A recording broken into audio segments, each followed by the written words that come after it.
But thou shalt remember the Lord your God, for it is that giveth thee power to get wealth, that he may establish his covenant, that is unto thy fathers, as it is this day. Something about the covenant is eternally current, as it is, not as it was, as it is. Every covenant of Scripture is an everlasting covenant. Hebrews 13:20. They call the blood of Jesus the blood of the everlasting covenant. When Jesus died on the cross, went to the grave and rose again, his blood became a seal on every covenant of Scriptures for performance from generation to generation, as it is this day. As already established by way of introduction, the covenant of seed time and harvest is gateway to a world of supernatural blessings and the secret behind our exemption in hard times. God said, why the earth remained, seed time and harvest, and cold and heat and summer and winter, and day and night shall not cease. He struck that covenant with Noah, and it's as it is this day. So the covenant of seed time and harvest remains in force as long as the earth remains. No shortcut, no games, no gimmicks.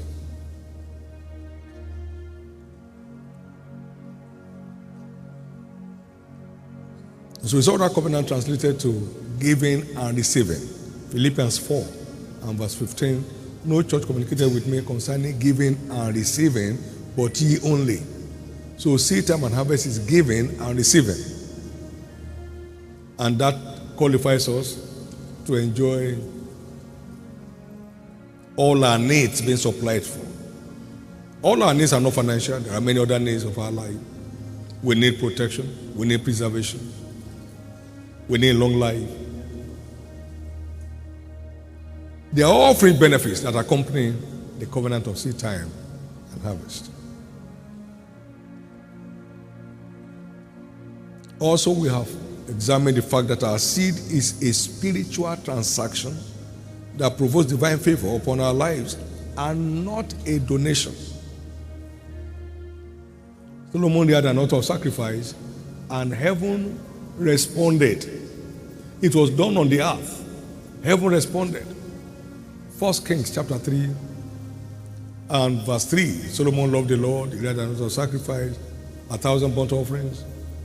And God appeared to him. What do you want? I received your offering in heaven. And that was the birthplace of the richest man in the world of his days. It's a spiritual transaction. Abraham took Isaac to Mount Moriah for a sacrifice, and God spoke twice from heaven. It was a transaction between heaven and earth. That understanding will help us to line up with this covenant with delight. It's not a banking system. You bring 1 naira, you collect 10 naira.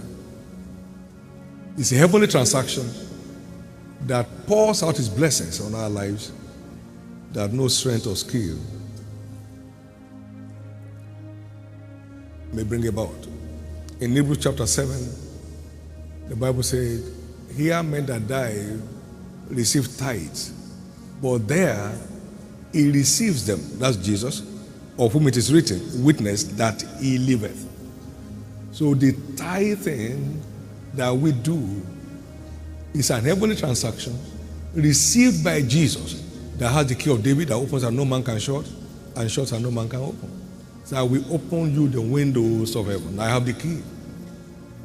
So tithe in the transaction with heaven.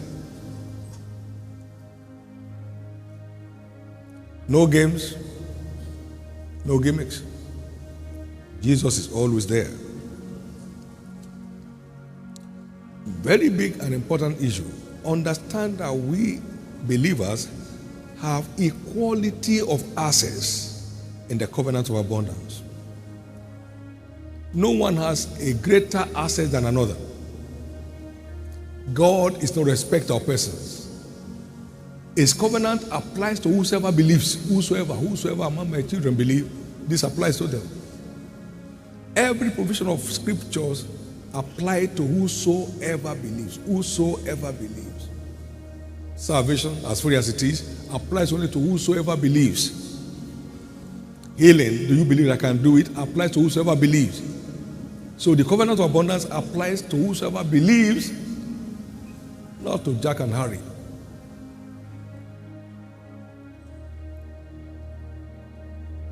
How do I say that?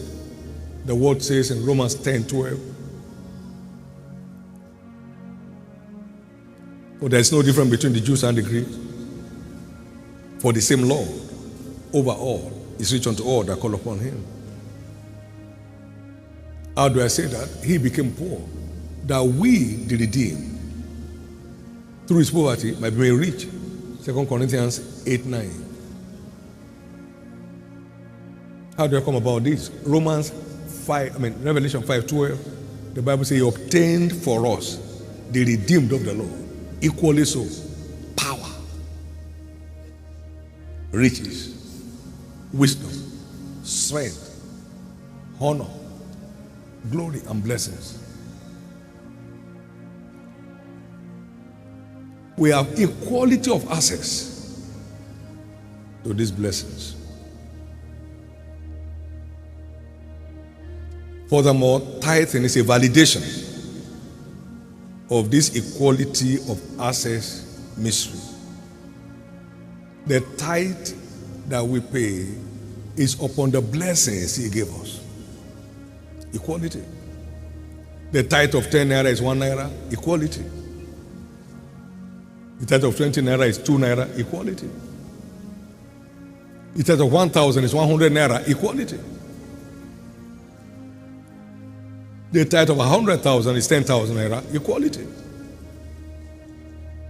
Every believer has equality of access. So whatever tithe does for one who pays 10,000, he does for the one who pays 1 naira. Come on now. Equality. Equality. God's blessings usually trail our obedience. Usually trace our obedience. Equality.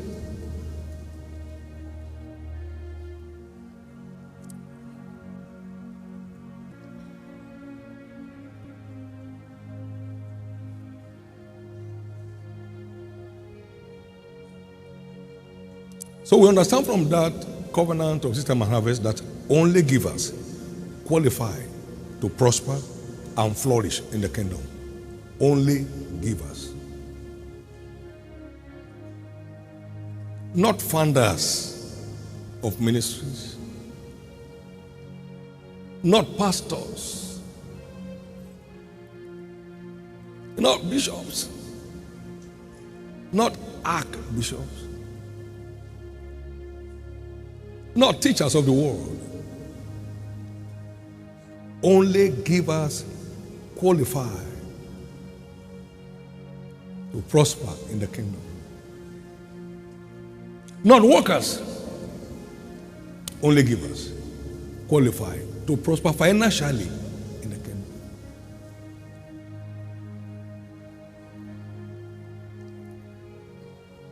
So the earlier we realize this, the better for us. There is one that scattereth and yet increaseth. There is one that withholds more than he requires, and it turns more into penury. Proverbs 11:24. Give. Give. Not sing giving. Not quote giving. Not preach giving. But give. And I will cause it to be given unto you. I will organize it by myself. Good measure. Pressed down, shaken together, and running over, shall men put into their bosom. That's why only giant givers emerge as financial giants in the kingdom. Only giant givers. Now, that is, at each one's level